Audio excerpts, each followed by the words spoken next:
Avec SDP et Saint-Fiacre, un amour de jardin. Sortez vos calculettes, on va arroser nos plantes vertes à l'engrais.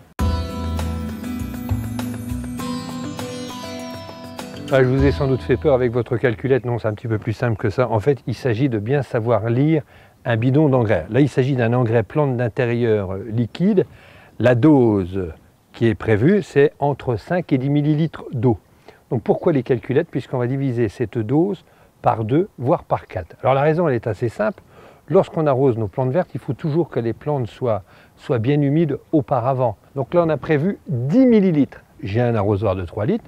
Normalement, ça fait 30 ml. Mais comme je divise par 2, ça va donner une dose de 15 ml. Cet engrais va nous permettre d'arroser même des plantes vertes légèrement sèches. Alors, ce qui est important, c'est de bien mélanger son engrais juste avant l'emploi. Une fois que votre engrais est prêt, il suffit d'arroser vos plantes vertes. Alors, ici, on a un spathiphyllum qui commence à fatiguer, il commence à avoir un petit peu d'âge. On lui en donne un petit peu. C'est valable aussi sur les bégonias rex, les plantes fleuries comme les anthuriums,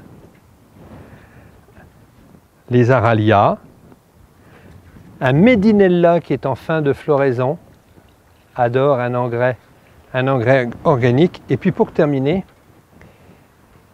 le fameux Sympolia.